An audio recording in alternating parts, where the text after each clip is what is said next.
On this Sunday morning, you know, while I work on my project, I am organizing and spring cleaning the house.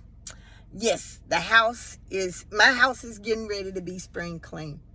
And one thing I learned about living in Chattanooga, despite the racism, is that a lot of people here are diverse. Yeah, they diverse. You have some folks that come from Atlanta, come here and trade, and other cities that come here and do business here. And or they go into Georgia, certain parts of Georgia.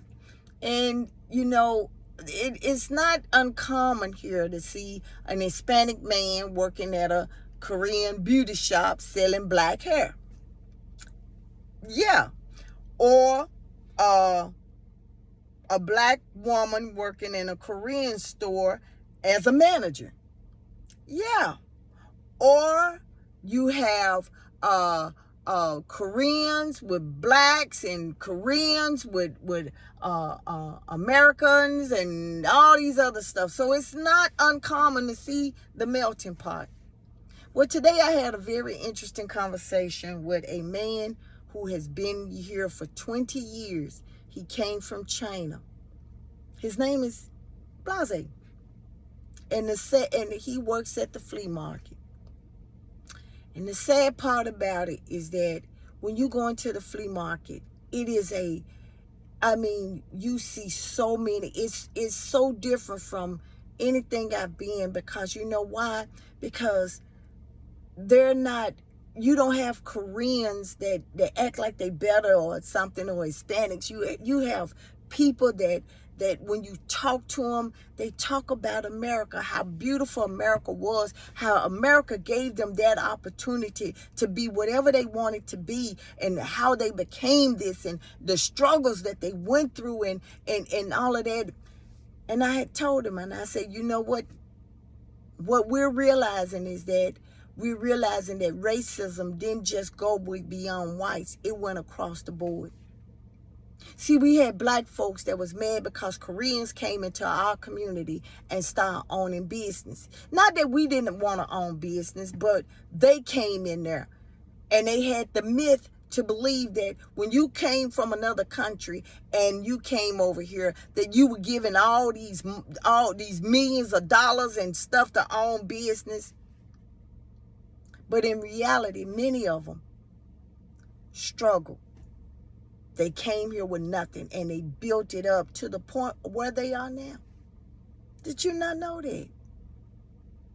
And as I was listening to him coming as a little boy, coming here to America, and how he was talking about his upbringing and stuff, and what he had to do, the odd jobs that we had to do, I realized something.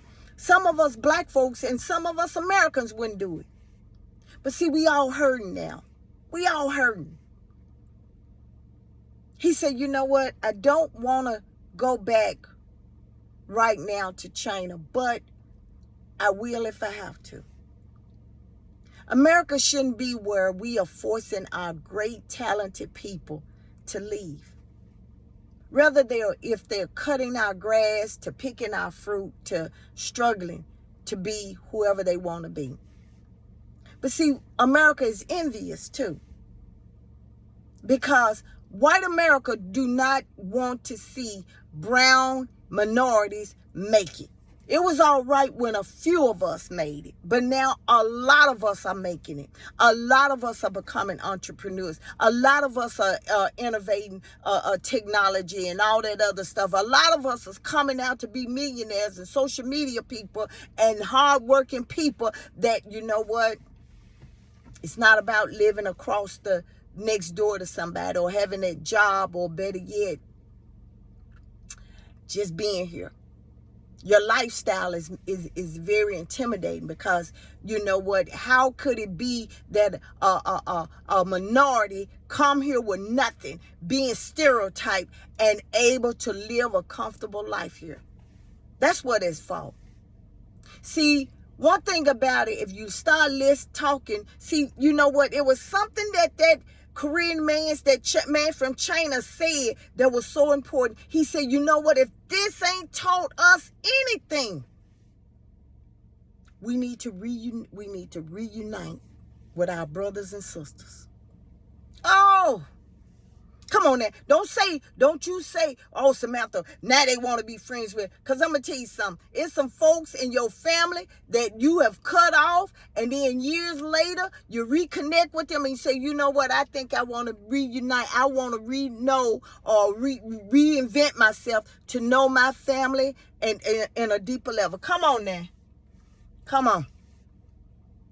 It is not that we got to be so close-minded that we can't see that it's time for us to come together against these racist people.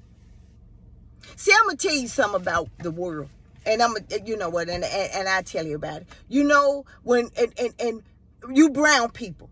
See, while in Europe, while they was dealing with lice and they was throwing poop out on the street and walking on it and wasn't taking baths, and come on now, because I look at A&E, I look at A&E all night long, and they you know, one person had so much lice in her head that they wore wigs and they kept powder on it to keep. In Egypt, in Mexico, and a lot of other, they had infrastructure where they had water and sewage going somewhere. They didn't have no lights. You have yet to hear about a pandemic or a plague getting started before Christopher Columbus and all these others that had plagues and stuff that wiped out people. The bubonic plague started in Europe. Lice and stuff started in Europe. But you don't want to hear that. People don't want to hear that.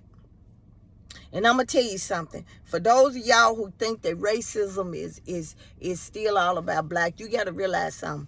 That this country has its world.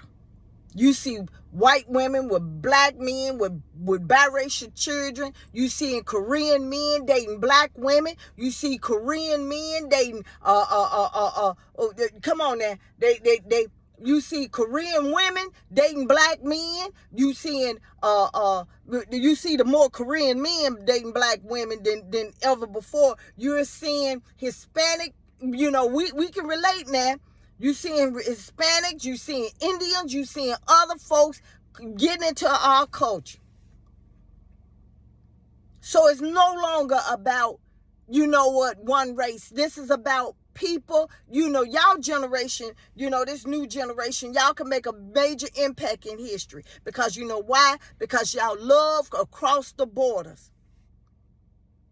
Something that it was hard when I was growing up in school. It was something that was impossible when my mama was alive. Well, she's still alive. I'm sorry. God forgive me. Ooh, don't take that. When my mama lived back in the day. We need to stop thinking about, but see, you know what? We have become an envious country because we want to know how somebody living in our neighborhood and how they're making it.